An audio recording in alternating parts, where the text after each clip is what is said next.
Yes, reka mbifurize rero kongera kumererwa neza nshuti bavandimwe bacu, tugarutse muri studio aka kanya n'amakuru adasanzwe by'umwihariko abari kuri ya ntambara ikomeje gusakiranya igisirikare cya Congo FARDC ndetse n'umutwe wa M23. Ni imirwano karundura rero ikomeje kugenda igaragara muri kino gihugu cya Congo, aho nakubwiza ukuri yuko M23 imaze gukora agashya kadasanzwe, ihanuye ikitwa indege ahitwa Ikarembe. Nyuma y'imirwano ikomeye cyane M23 ikomeje kugenda ikora kugira ngo yegere ibice bya hariya Iwarikare.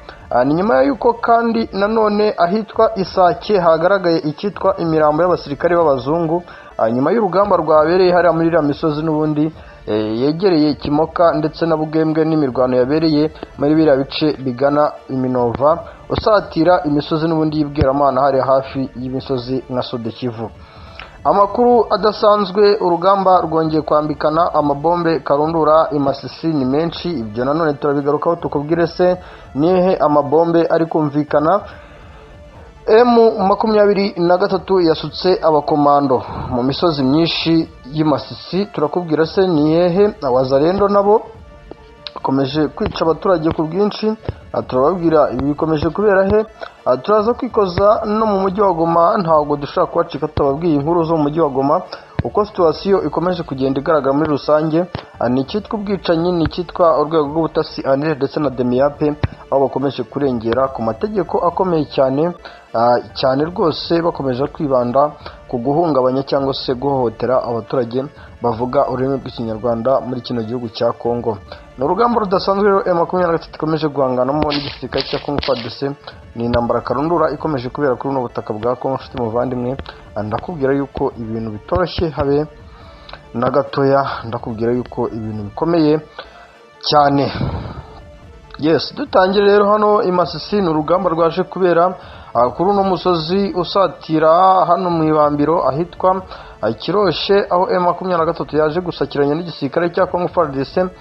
Ni igisirikare cya Repubulika ya Congo FARDC cyagerageje kugira gutya kigaba ibitero kuri uno mutwe wa M23 gikoresheje abasirikare b'ikitwa Wagner Group, kugira ngo arebe yuko M23 bayisubiza inyuma nibuza ntiyegere ibi bice byo mu ibambiro. Ariko ibi byaje kuba akaga gakomeye ku ruhande rw'igisirikare cya Repubulika ya Congo FARDC, kuko M23 yagize gutya rwose yihagarara ku rwego rudasanzwe muri iriya misozi y'Isasha n'ahitwa Rutoboko, utibagiye imisozi nka Muremure ndetse na hano Rushoga, aho M23 yateze icyitwa ambushi karahabutaka rwose kuri uno munsi. Izi ambushi ziza no guhitana benshi b'igisirikare cya Congo FARDC bidasubirwaho, aho iki gisirikare cya Congo FARDC cyarwanaga no kureba y'uburyo ki gikavaringa igice cyo mu ibambiro kugira ngo M23 itahinjira. Ndakubwiza ukuri yuko ibi bitoroshye na gatoya, ndakubwiza yuko urugamba rukomeye cyane ku rwego ruri hejuru. Ni urugamba rudasanzwe rero M23 aho ikomeje kugenda yegereza abasirikare mu misozi n'ubundi igize inkengero z'Isake, by'umwihariko imushaki. Ni M23 ikomeje kugenda yegereza abasirikare benshi mu misozi ya hariya za Mishavu, misozi ya Koyi, Kabingo ndetse n'ahitwa Gisura, Uburindi, kugira ngo n'ubundi bagire gutya bakavaringe imisozi yose hano imasisi, aho M23 iri gufata. Ariko nanone inakubita itababarira igisirikare cya Congo FARDC gikomeje kugerageza gukora igikuta cyo kwinjira muri iriya misozi y'imasisi baciye Isake, nk'uko bakomeje gukora buri kintu cyose gishoboka ngo barebe yuko ibi bice nka Kirorirwe, Kinigi, Kimoka, Bugembwe, Ruhonga n'ibindi bice bitandukanye nka Mitumbara bashobora kuba babigira gutya rwose ngo bakahagira gutya bakanyeganyeza M23 bakayihakura. Ariko urabona yuko ibintu ntago byoroshye habe na gatoya. Igisirikare cya Congo FARDC gikomeje kugenda gitsindwa umunsi ku munsi, buri uko urugamba rukomeje kugenda rugenda muri rusange. Ni intambara karundura rero, ni igisirikare cya FARDC, ni urugamba rutoroshye gikomeje kurwana. Ariko ndakubwiza ukuri yuko ahitwa hariya Rutoboko, nyuma y'uko igisirikare cya Congo FARDC kirwanye n'uno mutwe wa M23 kugira ngo kibuze uno mutwe kwinjira kuri uriya misozi wo mu ibambiro n'ubundi uhuza umuhanda Goma Sake, byaje kubabera bibi, kuko hano Rutoboko hapfiriye icyitwa Wagner Group bagera kuri 5 ndetse hanapfira abasirikare ba Sadeke barenga 9, hanapfira abarundi benshi mu rugamba ubona yuko rutoroshye. Aya ni amakuru dukomeje kugenda dutohoza dukura hagati mu basirikare barizwa muri 23 ndetse n'abari hafi cyane hagati mu gisirikare cya Congo FARDC bakomeje kuduhereza icyitwa idonido bikomeje kugenda bigaragara n'ubundi ku rugamba igisirikare cya Congo FARDC gitangiye kurwanamo n'umutwe 23 muri biriya bice, aho bidasanzwe rwose bidasanzwe. Birasa naho igisirikare cya Congo FARDC noneho cyatangije indi operasiyo yo guhiga n'umutwe 23 bita cyane ku bice n'umutwe 23 uherereyemo, ariko ukabona yuko ino operasiyo ntago iri guhira neza rwose igisirikare cya Congo FARDC.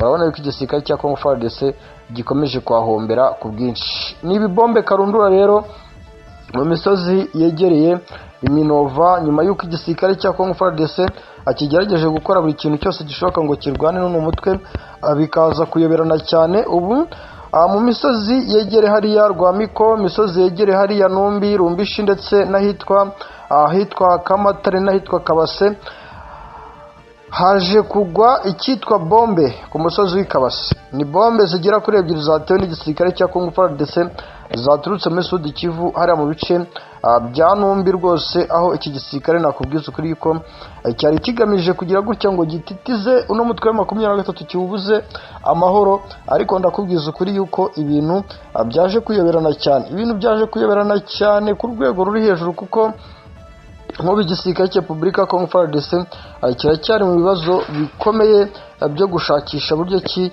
gishobora kugira gutya kigahangara cyangwa se kigahangana n'uno mutwe wa M23 muri ya misozi yegereye Sud Kivu, ariko ukabona yuko ibintu byabacangacanze bitewe n'ukuntu operasiyo ziri kugenda n'ubundi muri bino bice byegere muri Sud Kivu, by'umwihariko ibihaninere ya hafi n'Iminovariya Bweramana, ibice byegere hariya Ruhegeri, ibice byegere Bitonga, utibagiwe imisozi na Kazinga, Buragiza, Bweramana hariya kuri uriya musozi witiriwe umugabo witwa Burora, aho M23 n'ubundi ikomeje kudeployinga abasirikare kugira ngo abaturuka hariya kwa Burora bagabe ibitero hariya za Kiroshe n'ubundi bajya gutanga umusada hafi muri biriya bice biri hafi n'Isake ndetse binagana muri kiriya cyerekezo kigana Mugunga muri Goma indani.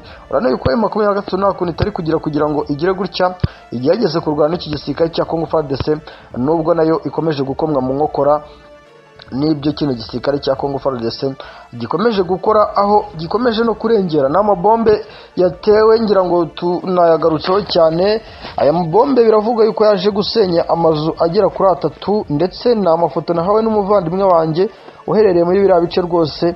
Aya mabombe yatewe yasenye amazu agera kuri 3 ndetse anakomeretsa abagore bagera kuri 3 n'abana 4 n'umugabo umwe. bidakomeye cyane, ariko urumva yuko n'imitima y'abaturage hariya rwose bayahamuritse bavuga se ibi bintu bizarangira ryari, M23 izarangiza runo rugamba gute, cyangwa se igisirikare cya Congo FARDC kizemera kive ku izima rya, ariko M23 ikomeje gukora ikintu cyose gishoboka ngo ducungire umutekano, ariko kino gisirikare cya Congo FARDC kikaba gikomeje kurengera gikora ibyaha by'intambara birimo no kurasa amabombe mu bice bituwemo n'abaturage.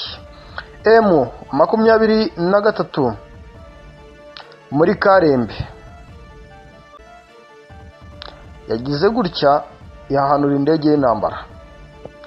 Nyuma yuko M23 igize gutya urugamba ikarwerekeza muri biriya bice byegereye Ikarembe, mu bice byegereye hariya Warikare n'ubundi kugira M23 kigerageze kwinjira muri iriya teritwari ya Warikare kugira ngo nayo iyibikeho. Ibi bikomeje kugenda bikomera cyane, bikanatuma M23 bisaba ingufu zidasanzwe, aho kuri uno munsi yagerageje kugira gutya iburizamo icyitwa ibitero bikomeye by'igisirikare cya Congo FARDC cyashakaga kugaba muri biriya bice by'Ikarembe kugira ngo barebe yuko bakuramo M23, ariko M23 igira gutya ihita irasi icyitwa kajugujugu. Nyamuneka ni kajugujugu yaje kuraswa, yarije kugaba ibitero hari Ikarembe. Ndakubwiza ukuri yuko ibintu bitoroshye.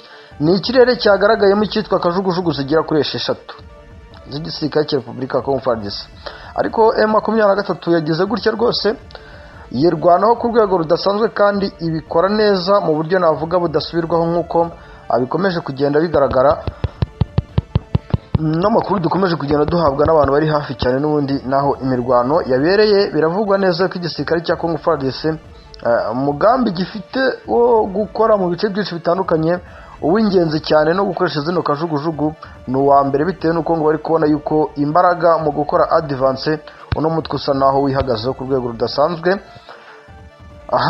Nyuma y'uko rero kajugujugu zibizemo muri bino bice Sud Kivu, ingabo za Twirwaneho zikomeje kwaka icyitwa umusada umugabo witwa Sultani Makenga, bamubwira bati rwose Sultani Makenga dukeneye undi musada w'abasirikare bagera kuri 200. Ntabwo byoroshye. M23 iri kurwana mu misozi y'Imasisi, M23 ikarwana Rubero, M23 ikarwana Warikare, abasirikare 200 Twirwaneho yasabye M23 irabatanga. Ibi nibyo dutegereje kumva niba M23, ariko n'ubundi ibi nibisanzwe yuko Twirwaneho ifatanya cyane n'uno mutwe wa M23 mu rugamba ruba rukomeye rwo kuzana amahoro mu kino gihugu cya Congo, aho n'ubundi basabye abasirikare 200 M23 ugira gutya ikabahereza nka 40 cyangwa 50, ikavuga ati bahungu b'abakomando nimugende mukora akazi hariya muri Sud Kivu, murebe yuko abanyamurenge batuye Iminembwe babona amahoro. Ibi nibyo bikomeje kugenda bigaragara mu kino gihugu cya Congo, ari nako kandi tunabibutsa gukora subscribe, like ndetse na share, maze ubundi tugakomeza kwibanira